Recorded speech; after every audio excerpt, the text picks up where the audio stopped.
Haryana cabinet one मंत्री कंवरपाल ने जगाधरी विधानसभा हलके के अंतर्गत गांव शहजादवाला जिला यमुनानगर में आम का पौधा लगाकर पौधे लगाओ अभियान का शुभारंभ किया।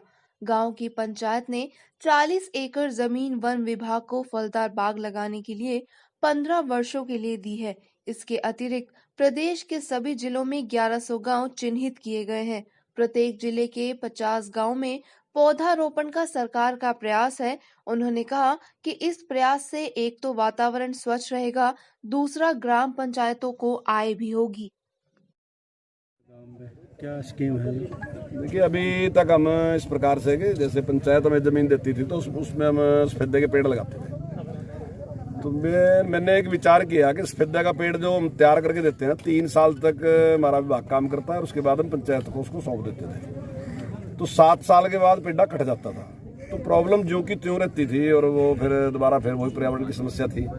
तो मैंने एक विचार किया कि अगर हम बाग लगाएं तो बाग लगाने से जहां हम एक बार बाग लगाएंगे तो लगभग 50-60 साल तक बाग रहता है, कम से कम 50-60 साल रहता है, उससे ज़्यादा टाइम तक भी रह सकता है। तो जहां उससे पर्यावरण के लिए बहुत लंबे टाइम तक हमें एक मौका मिल जाएगा उसको पर्यावरण को ठीक करने का, वहीं पंचायत की आमदनी भी बढ़ जाएगी। तो उसमें कुछ पंचायतों ने जिस प्रकार से मैं सहयोग दिया, अब की बार तो हमारा खाली एक डेमोन्स्ट्रेशन ही है, एक ट्रायल ही है ये अब की बार।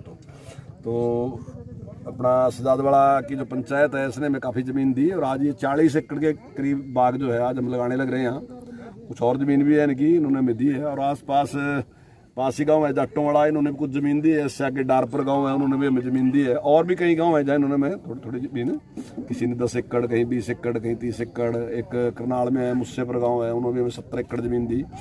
तो सभी पंचायतें में ज़मीन, काफ़ी पंचायतें जिन्होंने हमें ज़मीन दी उन्होंने बाग लगे रहे।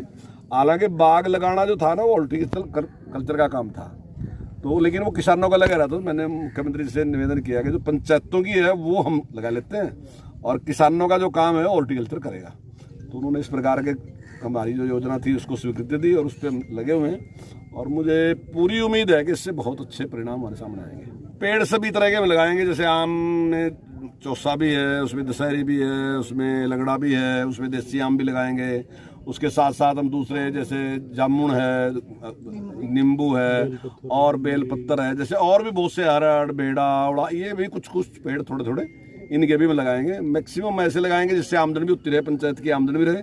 और दूसरे ऐसे पेड़ भी जिन पे पक्षी भी रह सकें उनके खाने के लिए, जैसे जमुआ है, पिप्पल है, ये भी कुछ ऐसे पेड़ जिन पे घोंसला भी बना सकें। यानी कि पर्यावरण को सुरक्षित रखने के लिए हर तरीके की जो जरूरत है उसको हम। कोविड-19 को लेकर मंत्री जी ने कहा, हम सभी को बीमारी से बचने के लिए सामाजिक दूरी बनाकर रखनी चाहिए व मास्क का प्रयोग भी करना चाहिए, क्योंकि अभी तक इस बीमारी से बचने के लिए दवा नहीं बनी है। इसलिए हमारा प्रयास रहेगा कि फलदार पौधों के साथ साथ गांव में औषधीय पौधे भी लगाए जाएं। बढ़ाई जा सकती है। जैसे अभी कोरोना है, कोरोना की कोई वैक्सीन तो आई नहीं है और वैसे भी जो इस प्रकार के रोग हैं उनकी वैक्सीन कभी है नहीं। मेरे पहले भी जो भी हैं तो उनमें भी वैक्सीन आई नहीं है। तो ऐसे पौधे जो आयुर्वेद में जो जिक्र है, जो ऐसे पौधे हैं जो हमारी इम्यूनिटी को बढ़ा देते हैं जिसकी वजह से रोग लगता ही नहीं, उसको बचाने में काम आता है। इस प्रकार का हमारी PCF मैडम ने इस प्रकार की तैयार करी है। तो हम जिस गांव में पेड़ लगा रहे हैं उस गांव में कोई वाटिका भी गाँव के सहयोग से ही लगाएंगे। छोटी सी एक वाटिका है, उसमें जितने भी हमारे पेड़ हैं 15-20 पेड़ हैं, तो 15-20 पेड़ लगाएंगे। वहीं कंवरपाल ने अच्छे परीक्षा परिणाम को लेकर सभी छात्रों को बधाई भी दी। मंत्री जी ने दावा किया कि अगर 5 साल में प्राइवेट स्कूल के बच्चों को सरकारी स्कूल में नहीं बदला तो हम समझेंगे कि हमने कुछ काम नहीं किया, लेकिन आने वाले समय में सरकारी स्कूलों में बच्चों की संख्या बढ़े, यही हमारा उद्देश्य रहेगा।